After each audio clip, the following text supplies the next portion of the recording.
Welcome to the debate. Our source material today, well, it lays bare a pretty profound intellectual crisis, the apparent death of rigorous critical thinking, which is leading us toward what it starkly calls collective stupidity. And this isn't just, about misinformation. It's about a world where subjective opinion now routinely outweighs empirical evidence, and raw emotion is prioritized over disciplined logic. Right, and the material is vital because it places this decline in historical context. It reminds us of the long, difficult march toward intellectual independence, from Socrates, who used his method to expose contradictions, all the way to the Enlightenment thinkers who fought to replace dogma with reason.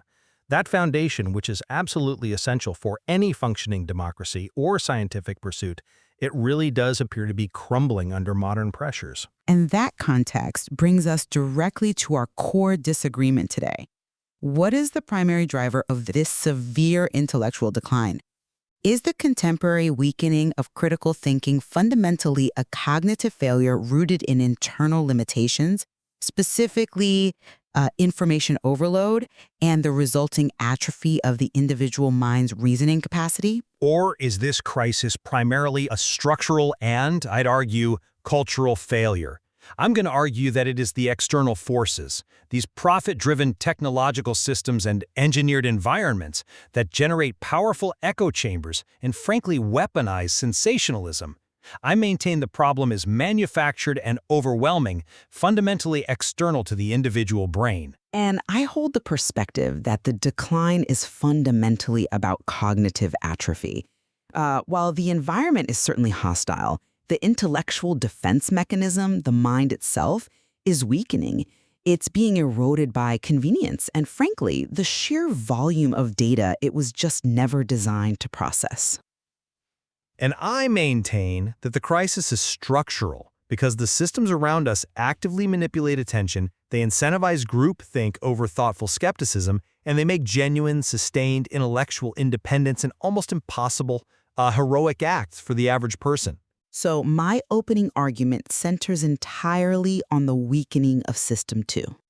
The crisis is internal because, as the material suggests, the human brain is fundamentally not wired for this flood of data. We are simply overwhelmed, and this information overload forces us to rely on System 1, the mental shortcuts. We have to understand Nobel laureate Daniel Kahneman's distinction here. System 1 is our fast, automatic, intuitive response system. It's excellent for quick judgments, but pretty poor at deep analysis. System 2, conversely, that's the home of critical thought. It is slow, it's effortful, and it's very energy-intensive. Now, the sheer, constant accessibility of information means we have, essentially outsourced the maintenance of our minds.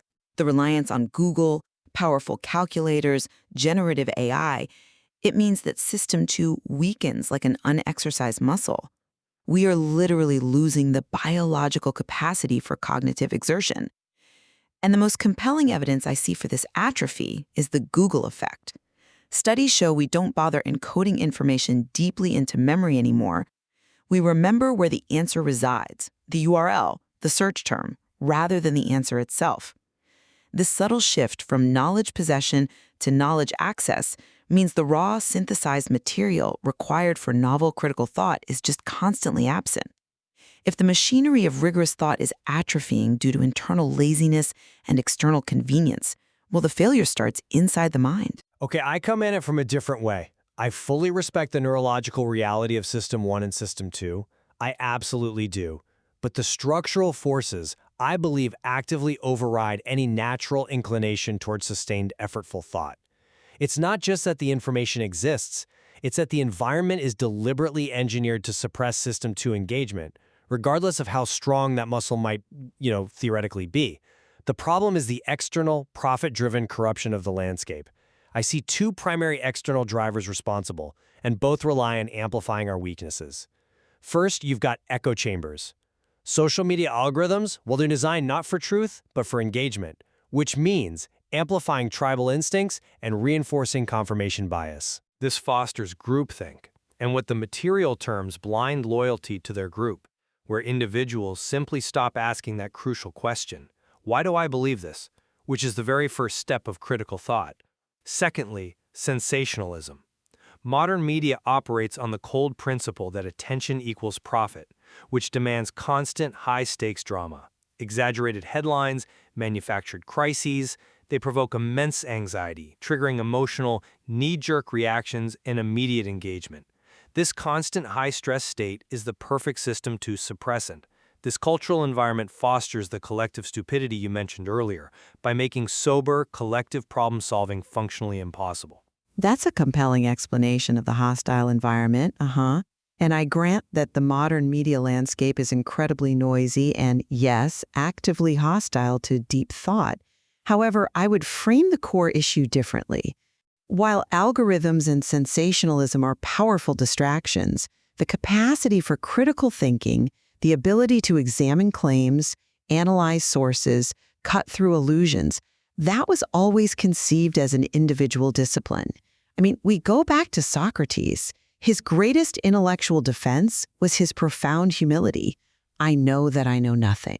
That inherent skepticism is a personal, cognitive defense mechanism. If the mind was properly exercised, if System 2 was robust and maintained, it should possess the internal checks necessary to resist sensationalism, to question the outrageous headline, and to deliberately step outside the filter bubble. The material points directly to internal solutions, precisely because the defense is internal. This instant reactions and actively strengthens System 2 by, say, solving problems manually and reflecting deeply. The structural forces are perhaps merely the temptation, but the choice to submit to autopilot living is ultimately internal. I'm sorry, but I just don't buy that the solution is simply individual willpower. Let me tell you why. To demand radical, sustained internal discipline in the face of an environment optimized by, frankly, thousands of data scientists, specifically to defeat human willpower, well, that's asking individuals to fight an unwinnable war. Your argument, with respect, sounds fundamentally defeatist about the majority's capacity for real engagement in this environment. When technology creates a systematic reinforcement loop that favors emotional reaction and, yes, blind loyalty, the individual will is simply not a reliable defense for most people. The problem is just too large scale. It requires a cultural and structural correction that affects the environment rather than purely focusing on the individual psyche. And the structural failure is clearly exemplified by the critical need for fundamental reform in education and leadership. If we treat critical thinking as vital societal infrastructure like roads or electricity, then we absolutely must demand that schools emphasize logic, formal debate, and philosophy over mere rote memorization or easily searchable facts. Furthermore, our leaders must model intellectual humility, demonstrating transparency, admitting uncertainty, showing their rigorous reasoning. This kind of societal investment suggests the problem is far bigger than just individual cognitive fitness. It's about society's failure to prioritize and teach rigorous thought as a collective necessity. I acknowledge that societal support and educational reform are crucial for creating a culture of thoughtfulness. Absolutely. However, the reliance on top-down reform risks abdicating personal responsibility, which, I still maintain, is the foundational stone of critical thought. Even if the schools fail us, even if the algorithms roar, the individual retains the sovereignty to question the input. We must return to the personal choice, rejecting autopilot living. The source emphasizes specific daily practices that are entirely within personal control and serve as direct antidotes to System 2 atrophy. For instance, the practice of flipping assumptions, actively asking, what if this claim is actually wrong? That forces the deliberate engagement of effortful thought. Another powerful tool mentioned is teachback, the requirement to explain complex ideas clearly to another person. This instantly reveals gaps in your own understanding and strengthens the connections necessary for a robust System 2 function. The ability to ask, what is the evidence? How do I know this? Which the material rightly defines as intellectual curiosity, that remains a personal choice that counters information overload. Regardless of the quality or source of the data bombarding us, we simply cannot wait for the system to be fixed to start exercising our own minds. Okay, that's a compelling argument for personal accountability, and the utility of practices like teachback is, I agree, undeniable. But have you really considered the practical difficulty of successfully implementing curiosity and reflection when the environment is actively designed to induce chronic anxiety and prevent focus? When modern media ensures that everything is hyped as a crisis, the resulting stress and anxiety act as potent System 2 suppressants. Deep reflection, slow thinking, systematic skepticism, these require sustained focus and a degree of cognitive calm. It is extremely difficult to slow down and think when the narrative is constantly urgent and manufactured outrage is the norm. The prerequisite for sustained individual effort, I'd argue, is some measure of structural stability or at least a reduction in the psychological warfare being waged against our attention spans. Therefore, we must focus on structural solutions that address the engineering of perception itself. We must encourage people to actively diversify perspectives and escape echo chambers by demanding access to original sources and reading across the ideological spectrum. This is a deliberate structural response to a structural problem. If the issue is amplified tribalism, the solution has to be deliberately engineered diversification. Moreover, the material itself provides that tragic example of this cultural failure. You can silence 50 scholars with one fact, but you cannot silence an idiot with 50 facts. And that's not simply a problem of weak individual cognition.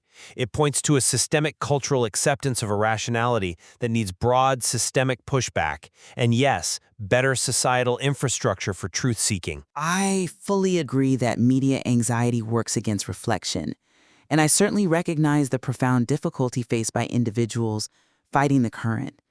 However, ultimately, the only reliable defense against manipulation throughout history has been internal discipline. The enduring value of critical thinking, which survived dogma, tyranny, and information scarcity for millennia. It relies on the individual choice to strengthen the mind's ability to reason, regardless of the informational environment it occupies. If we focus too heavily on structural reform, we risk creating a passive populace just awaiting environmental fixes rather than an intellectually independent one prepared to defend its own thoughts. We must prioritize training System 2 and encouraging that disciplined curiosity as our ultimate internal defense. While individual effort, that Socratic refusal to live an unexamined life, is absolutely necessary, yes, the scale of the problem today, particularly the algorithmic amplification of bias and the profit engine behind manufactured outrage, it just requires solutions beyond the scope of individual willpower alone. We must demand environmental changes, from genuine education reform emphasizing logic and philosophy to insisting upon algorithmic transparency and accountability in order to make intellectual independence a sustainable and realistic endeavor for the majority, not simply an heroic act of mental discipline reserved for the few. And that really is the central tension illuminated by the source material, isn't it? Whether we prioritize fixing the brain through individual accountability or fixing the environment through systemic reform. Indeed. Critical thought remains that call to arms for intellectual independence, and understanding that the failure is likely both cognitive and structural is perhaps the only real path forward. The material ultimately leaves us with Socrates' timeless reminder, which applies equally, I think, to the individual mind and the collective society navigating this noise. The unexamined life is not worth living.